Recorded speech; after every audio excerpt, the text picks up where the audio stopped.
Hi friends, എല്ലാവർക്കും reflections കാർക്കറിലേക്ക് ഒരിക്കൽ കൂടി സ്വാഗതം. ഞാൻ ആൻസൺ മാത്യൂസ്. നമുക്ക് ഇന്നിവിടെ ചെയ്യാനുള്ളത് ഒരു ഫോർഡ് എക്കോസ്പോർട്ട് കാറിൻ്റെ ഹെഡ്ലൈറ്റ് അപ്ഗ്രേഡേഷനാണ്. അതിൻ്റെ ലോ ബീമിൽ വരുന്നത് പ്രൊജക്ടർ ലാംപ്സും ഹൈ ബീമിൽ വരുന്നത് റിഫ്ലക്ടർ ലാംപ്സുമാണ്. അപ്പോൾ ഇത് രണ്ടും നമുക്കൊന്ന് അപ്ഗ്രേഡ് ചെയ്യാണ് വേണ്ടത്. ഇതിലെ പ്രൊജക്ടർ അങ്ങനെ തന്നെ മാറ്റിയിട്ട് നമ്മൾ വേറെ ബൈ സെനോൺ പ്രൊജക്ടറാണ് ഇതിൻ്റെ അകത്ത് വെക്കാൻ ഉദ്ദേശിക്കുന്നത്. അതുപോലെ ഹൈ ബീമിൽ ഒരു LED. ഇത് രണ്ടുമാണ് നമ്മൾ ഇതിൻ്റെ അകത്ത് ബേസിക് ആയിട്ട് ചെയ്യാനായിട്ട് പെർഫോമൻസ് അപ്ഗ്രേഡ് ചെയ്യാനായിട്ട് ഉദ്ദേശിക്കുന്നത്. ഇത് കൂടാതെ അതിൽ കുറച്ച് ഫാൻസി വർക്കുകൾ നമ്മളിവിടെ ഇതിൻ്റെ കൂടെ ചെയ്യുന്നുണ്ട്. അപ്പോൾ അതെന്താണെന്നുള്ളത് നേരിട്ട് നോക്കാം. അപ്പോൾ അതിൽ കസ്റ്റമർ ഇവിടെ വെയിറ്റിംഗ് ആണ്, അതുപോലെ തന്നെ വണ്ടി ഇവിടെ വെയിറ്റ് ചെയ്യുന്നുണ്ട്. അപ്പോൾ നമുക്കതിൽ സ്റ്റോക്കിൽ വരുന്ന പെർഫോമൻസ് എന്താണെന്ന് ആദ്യം ഒന്ന് അസസ് ചെയ്യാം. അതിനുശേഷം ലാസ്റ്റ് നമ്മൾ അപ്ഗ്രേഡേഷൻ എല്ലാം കഴിഞ്ഞിട്ട് വരുമ്പോഴുള്ള പെർഫോമൻസ് എന്താണെന്നും കൃത്യമായിട്ട് നോക്കാം. അതിനെ ഒന്ന് വിലയിരുത്താം. ഇതാണ് നമ്മൾ പറഞ്ഞുകൊണ്ടിരുന്ന എക്കോസ്പോർട്ട് കാറ്. ഇതൊരു ബേസ് വേരിയൻ്റ് ആണ് ശരിക്കും. പക്ഷേ ഇതിൽ തന്നെ ടോപ്പ് എൻഡിൻ്റെ ഹെഡ്ലൈറ്റ് കസ്റ്റമറായിട്ട് തന്നെ അതിൻ്റെ അത് ഇൻസ്റ്റാൾ ചെയ്തിട്ടുണ്ട്. അപ്പോൾ അതിൽ ഒരു DRL ഫംഗ്ഷൻ ശരിക്കും വർക്ക് ചെയ്യുന്നില്ല. ശരിക്കും ടോപ്പ് എൻഡിൽ അതൊരു DRL-ആയിട്ടും പാർക്കായിട്ടും ഡ്യുവൽ ഫംഗ്ഷൻ ചെയ്യുന്നതാണ് ഇതിൻ്റെ ആ വൈറ്റ് ലൈറ്റ്. ഇതിൽ DRL വർക്ക് ചെയ്യുന്നില്ല, പകരം പാർക്കിലായിട്ട് മാത്രമേ വർക്ക് ചെയ്യത്തുള്ളൂ. അപ്പോൾ അതൊരു DRL ആക്കണം. അതുപോലെ തന്നെ അതൊരു റെഡ് കളറിലേക്ക് ചേഞ്ച് ചെയ്യണം. ഇങ്ങനെ ഒരു റിക്വയർമെൻറ്റാണ് കസ്റ്റമർ പറഞ്ഞിട്ടുള്ളത്. അപ്പോൾ അതാണ് നമുക്ക് ഇതിൻ്റെ അകത്ത് ചെയ്യാനുള്ളത്.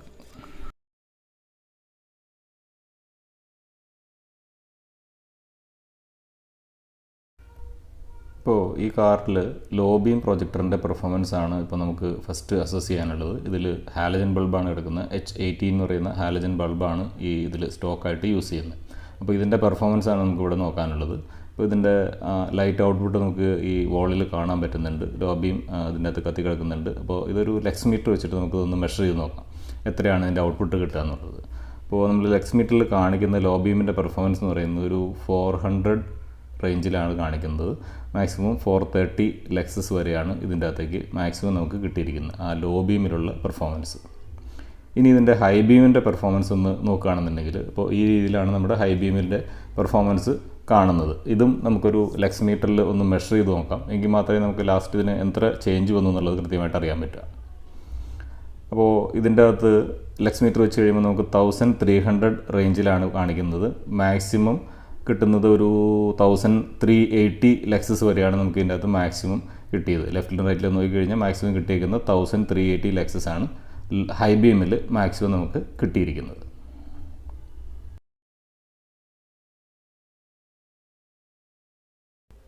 അപ്പോൾ ഈ സ്റ്റോക്ക് ലാമ്പ് നമ്മളിനി ഈ രൂപത്തിൽ കാണാൻ പോകുന്നില്ല. ഇതിനെ മൊത്തത്തിലങ്ങ് മാറ്റുവാണ്. അപ്പോൾ അഴിച്ച് കംപ്ലീറ്റ് പീസാക്കിയിട്ട് ഇതിൻ്റെ അകത്ത് കംപ്ലീറ്റ് ചേഞ്ചസ് വരുത്തിയിട്ടാണ് നമ്മളിനി പ്രൊഡ്യൂസ് ചെയ്യാൻ പോകുന്നത്. അപ്പോൾ ലാസ്റ്റായിട്ട് ഒന്നുകൂടെ കണ്ടുകൊള്ളുക. ഇതാണ് നമ്മുടെ സ്റ്റോക്ക് ലാമ്പ്. അപ്പോൾ നമ്മളതിനെ അവിടെ നിന്ന് അഴിച്ചെടുക്കുകയാണ്. ഇതിൻ്റെ അകത്ത് 2-3 സ്ക്രൂ അഴിച്ചാൽ തന്നെ ആ ലൈറ്റ് സിമ്പിളായിട്ട് നമുക്ക് ഊരിയെടുക്കാവുന്നതാണ്. അപ്പോൾ നമ്മുടെ ഹെൽപ്പർ ഇവിടെ ഉണ്ട്, അദ്ദേഹം അത് കംപ്ലീറ്റ് ആയിട്ട് അഴിച്ചെടുക്കുകയാണ്. അപ്പോൾ നമ്മൾ ആ കാറിൻ്റെ അകത്തുനിന്ന് നമ്മുടെ പ്രൊജക്ടർ ലാമ്പ് അതിൻ്റെ അകത്തുനിന്ന് അഴിച്ചെടുത്തിരിക്കുന്നതാണ്. അപ്പോൾ ഇതാണ് അതിൻ്റെ വാഹനത്തിൽ ഉപയോഗിച്ചിരുന്ന പ്രൊജക്ടർ. ഇതൊരു മോണോ ബീം പ്രൊജക്ടറാണ്. ഇതിൻ്റെ അകത്ത് ലോ ബീം മാത്രം, ഡിഫോൾട്ട് ലോ ബീം മാത്രമേ ഉണ്ടാവുള്ളൂ. നമുക്ക് ഇതിൻ്റെ അകത്ത് നോക്കിക്കഴിഞ്ഞാൽ കാണാം വേറെ പ്രത്യേകിച്ച് സെറ്റപ്പുകളൊന്നുമില്ല. ജസ്റ്റ് ആ ഒരു കട്ട് ഓഫ് ലൈനിലുള്ള ഒരു പ്ലേറ്റ് മാത്രമേ ഇവിടെ പ്രൊവൈഡ് ചെയ്തിട്ടുള്ളൂ. അപ്പോൾ ഇതിൻ്റെ പുറകുവശത്ത് നോക്കിക്കഴിഞ്ഞാൽ കാണാം ഇതിൻ്റെ അകത്തൊരു ഹാലജൻ ബൾബാണ് നമ്മൾ ഇവിടെ യൂസ് ചെയ്തിരിക്കുന്നത്. എക്കോസ്പോർട്ടിൽ കമ്പനി വരുന്നത് ഒരു ഹാലജൻ ബൾബാണ്. ഇത് H18 ബൾബാണ് ഇതിൻ്റെ അകത്ത് യൂസ് ചെയ്തിരിക്കുന്നത്. ഏതാണ്ട് H7ൻ്റെ അപ്പിയറൻസ് ആണെങ്കിൽ പോലും ഇത് H7 ബൾബല്ല, H18 ബൾബാണ് ഇതിൻ്റെ അകത്ത് യൂസ് ചെയ്തിരിക്കുന്നത്, കമ്പനി യൂസ് ചെയ്തിരിക്കുന്നത്. അപ്പോൾ നമ്മൾ ഈ പ്രൊജക്ടർ മാറിയിട്ടാണ് ഇതിന് പകരമായിട്ട് അപ്പിയറൻസിൽ ഏതാണ്ട് ഒരു സെയിം തന്നെ പോലെ ഇരിക്കുന്ന ഒരു പ്രൊജക്ടർ തന്നെയാണ് നമ്മളിവിടെ യൂസ് ചെയ്യുന്നത്. ഫ്രണ്ടിൽ നിന്ന് നോക്കുമ്പോൾ ഏതാണ്ട് സെയിം ആണ്. പക്ഷേ ഇത് രണ്ടും തമ്മിൽ കമ്പാരിസൺ നോക്കിക്കഴിഞ്ഞാൽ ഇതിൻ്റെ ബോട്ടം ലൈൻ നോക്കിക്കഴിഞ്ഞാൽ ഇതിൻ്റെ അകത്തൊരു സോളിനോയിഡ് നമുക്ക് കാണാം. ഈ ഒരു പ്രൊജക്ടറിൽ ഒരു സോളിനോയിഡ് കാണാം. അതായത് ഇതിൻ്റെ അകത്തൊരു ബൈ സെനോൺ പ്രൊജക്ടറാണ് ഇത് മോണോ ബീം പ്രൊജക്ടറാണെങ്കിൽ ഇതൊരു ബൈ സെനോൺ പ്രൊജക്ടറാണ്. അപ്പോൾ നമ്മൾ ഈ വാഹനത്തിലിരുന്ന ഈ മോണോ ബീം പ്രൊജക്ടർ മാറിയിട്ട് ഈ ഒരു ബൈ സെനോൺ പ്രൊജക്ടറിലേക്കാണ് അപ്ഗ്രേഡ് ചെയ്യുന്നത്. അപ്പോൾ ഇതിൽ ഉപയോഗിക്കുന്ന ബൾബ് എന്ന് പറയുന്നത് H1 HID ബൾബാണ് നമ്മൾ ഇതിൻ്റെ അകത്ത് യൂസ് ചെയ്യുന്നത്. ഇതിൻ്റെ സോക്കറ്റ് നമുക്ക് ഇവിടെ കാണാം. H1 ബൾബിൻ്റെ സോക്കറ്റാണ്. ഇതിൽ HID ബൾബാണ് യൂസ് ചെയ്യേണ്ടത്. പ്രൊജക്ടർ ബീമിൽ പ്രൊജക്ടർ ലെൻസിൽ നല്ല പെർഫോമൻസ് കിട്ടണമെങ്കിൽ HID ബൾബ് തന്നെ യൂസ് ചെയ്യണം. നമ്മൾ ഈ ഒരു പ്രൊജക്ടറാണ് ആദ്യം യൂസ് ചെയ്യാനായിട്ട് മനസ്സിൽ പ്ലാൻ ചെയ്തിരുന്നത്. കാരണം ഇത് മറ്റേത് ഞാൻ ആദ്യം കാണിച്ചതിനേക്കാളും കുറച്ചുകൂടെ ഒരു ഹെവി ആയിട്ടുള്ള പ്രൊജക്ടറാണ്. D2S ബൾബാണ് ഇതിൻ്റെ അകത്ത് വരുന്നത്. H1 ബൾബല്ല, D2S ബൾബാണ് ഇതിൽ വരുന്നത്. കുറച്ചുകൂടെ ഹെവി, സോളിനോയിഡ് ആണെങ്കിലും കുറച്ചുകൂടെ ഹെവിയാണ്. ഇത് ഹെല്ല മാനുഫാക്ചറിങ്ങിന് കമ്പാറ്റബിൾ ആയിട്ട് വരുന്ന പ്രൊജക്ടറാണ്. ഇതിനൊരു ചെറിയൊരു ബ്ലൂ ഷെയ്ഡ് ഉണ്ട്. ലെൻസിനാണെങ്കിൽ ഒരു ബ്ലൂ ഷെയ്ഡ് നിങ്ങൾക്ക് കാണാൻ പറ്റുന്നുണ്ടോ എന്ന് എനിക്കറിയില്ല. അതിനൊരു ബ്ലൂ ഷെയ്ഡ് ഉണ്ട്, ചില ആംഗിളിൽ നോക്കുമ്പോൾ ഒരു ബ്ലൂ ഷെയ്ഡ് ലെൻസിന് കാണാൻ പറ്റും. അപ്പോൾ ഇതാണ് ആദ്യം മനസ്സിൽ വിചാരിച്ചതെങ്കിലും നമ്മൾ ലാസ്റ്റ് അതിൻ്റെ ഒരു കോമ്പാറ്റബിലിറ്റി കുറച്ചുകൂടെ സ്യൂട്ടബിളായിട്ട് ചെയ്യാൻ പറ്റുന്നത് ഇതായതുകൊണ്ട് ഒരു H1 പ്രൊജക്ടറിലേക്ക് പോവുകയാണ് ഉണ്ടായത്. അപ്പോൾ ഫൈനലി ഈ ഒരു പ്രൊജക്റ്റ് നമ്മൾ സെലക്ട് ചെയ്യുകയും ഇതിൻ്റെ ഇൻസ്റ്റലേഷൻ പ്രൊസീജിയറായിട്ട് മുന്നോട്ട് പോവുകയും ചെയ്തു. അപ്പോൾ ഇനി ഇത് നമ്മുടെ വാഹനത്തിൽ എങ്ങനെ സെറ്റ് ചെയ്ത് അത് ഫിറ്റ് ചെയ്തു എന്നുള്ളത് നമുക്ക് നോക്കാം. നമ്മുടെ പ്രൊജക്ടർ സ്വാപ്പിംഗ് പാതി വഴിയിലാണ്. അപ്പോൾ അതിൽ ഇടയ്ക്ക് ഇൻ ബിറ്റ്വീൻ നമുക്ക് ഇതിൻ്റെ പ്രൊജക്ടറിൻ്റെ അലൈൻമെൻറ്റ് കാലിബ്രേഷൻ ഒക്കെ ഒന്ന് കറക്റ്റ് സെറ്റ് ചെയ്തിട്ട് വേണം ഇതിൻ്റെ അകത്ത് ഗ്ലാസ് ഇടാനാണ്. അപ്പോൾ അതിന് മുമ്പുള്ള ഒരു കാലിബ്രേഷൻ ചെക്കിംഗ് ആണ് ഇപ്പോൾ നമ്മൾ കണ്ടുകൊണ്ടിരിക്കുന്നത്.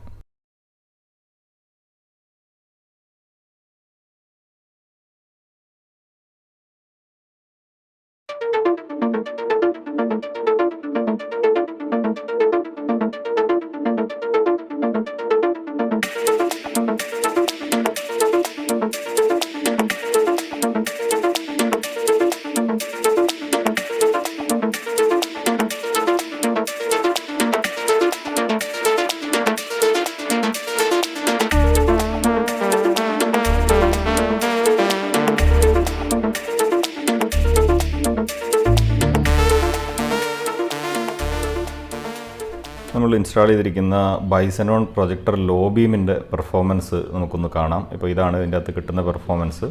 നമ്മളുടെ മുമ്പത്തെയും ഇപ്പോൾ ഉള്ളതായിട്ടുള്ളൊരു കമ്പാരിസൺ നമുക്ക് എടുത്തു നോക്കാം. അതിൽ ലക്സ് മീറ്ററിൽ വെച്ച് തന്നെ നമുക്ക് കമ്പാരിസൺ നടത്താം. ഇതിൽ ആദ്യമേ ഒരു 400 റേഞ്ചിൽ പെർഫോമൻസ് ഉണ്ടായിരുന്ന ലോ ബീം ഒരു 2800 ലക്സസിലേക്ക് ഇമ്പ്രൂവ് ആയിട്ടുണ്ട്. 400ൽ നിന്ന് നേരെ 2800ലേക്കാണ് ലോ ബീം മാറിയിരിക്കുന്നത്.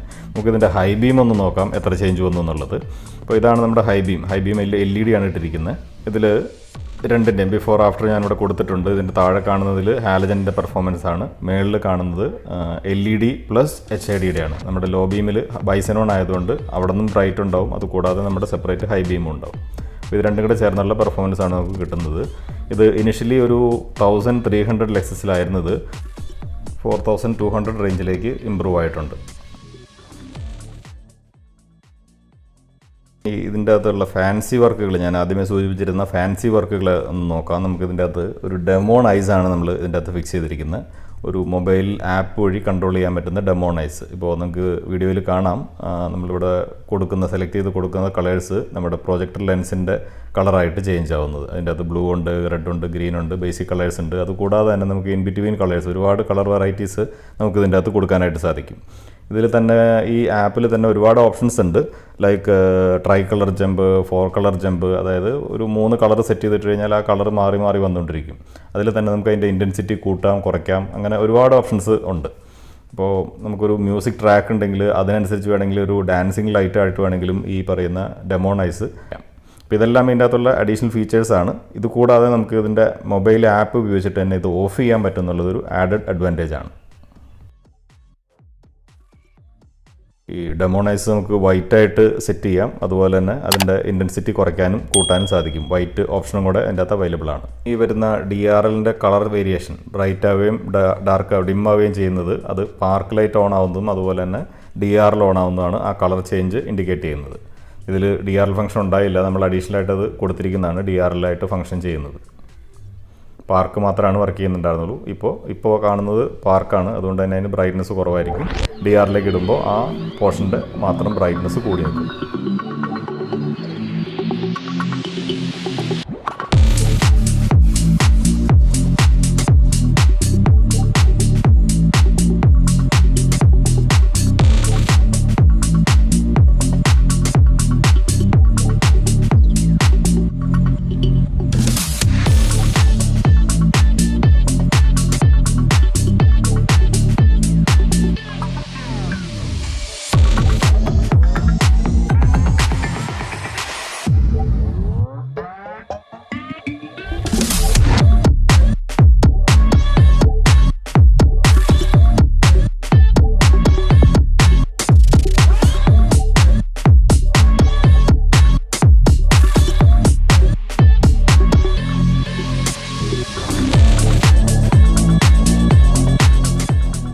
ഇപ്പോൾ നമ്മൾ ഇത്ര സമയം നോക്കിക്കൊണ്ടിരുന്നതിൻ്റെ ഒരു അപ്പിയറൻസ് ആണ്. ഇനി നമുക്ക് ഇതിൻ്റെ പെർഫോമൻസ് എങ്ങനെ ചേഞ്ച് ആയി എന്നുള്ളതാണ് നോക്കേണ്ടത്. അപ്പോൾ ഇതൊരു ലോ ബീം സ്റ്റാർട്ടായി വരുന്ന ഒരു സിറ്റുവേഷനാണ് നമുക്ക് കാണുന്നത്. ഇത് ലോ ബീമിൽ കാണാം, നമുക്ക് എതിരെ വരുന്ന ഒരു ആളുകളെയോ അല്ലെങ്കിൽ ട്രാഫിക്കിനെയോ ഒരു തരത്തിലും ഹർട്ട് ചെയ്യാത്ത രീതിയിലാണ് നമ്മളുടെ ലോ ബീം ആക്ട് ചെയ്യുന്നത്. ഹൈ ബീം തീർച്ചയായിട്ടും എതിരെ വരുന്നവരുടെ മുഖത്തടിക്കും, യാതൊരു സംശയവുമില്ല. ആ ഒരു രീതിയിൽ തന്നെയാണ് ഹൈ ബീം സെറ്റ് ചെയ്യുന്നത്.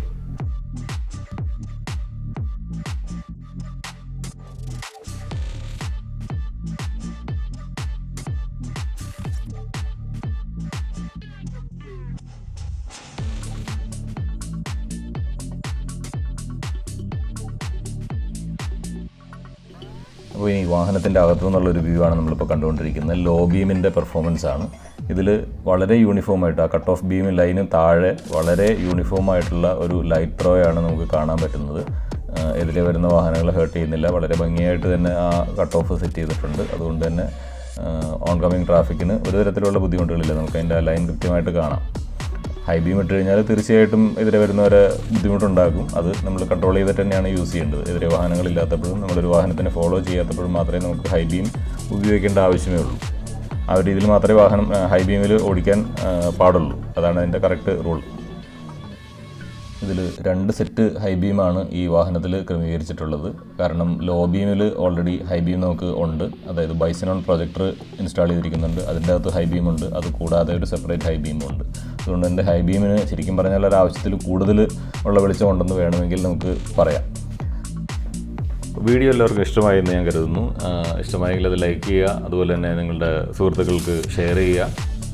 വീഡിയോ ആയിട്ട് ബന്ധപ്പെട്ടുള്ള നിർദ്ദേശങ്ങളും അഭിപ്രായങ്ങളും എല്ലാം നിങ്ങളുടെ കമൻറ്റ് ബോക്സിൽ കമൻറ്റ് ചെയ്യാനും മറക്കരുത്. അതുപോലെ തന്നെ പുതിയ വീഡിയോസിൻ്റെ നോട്ടിഫിക്കേഷൻ നിങ്ങൾക്ക് കിട്ടുന്നതിന് വേണ്ടിയിട്ട് ചാനൽ സബ്സ്ക്രൈബ് ചെയ്ത് അതിൻ്റെ ബെൽ ബട്ടൺ കൂടി എനേബിൾ ചെയ്ത് വയ്ക്കുക. എങ്കിൽ മാത്രമേ നമ്മൾ പുതിയതായിട്ട് അപ്ലോഡ് ചെയ്യുന്ന വീഡിയോസിൻ്റെ നോട്ടിഫിക്കേഷൻ നിങ്ങൾക്ക് നിങ്ങളുടെ മൊബൈലിൽ കിട്ടത്തുള്ളൂ. അപ്പോൾ പുതിയൊരു വീഡിയോ ആയിട്ട് നമുക്ക് അടുത്ത് തന്നെ വീണ്ടും കാണാം. അതുവരേക്കും ബൈ ബൈ.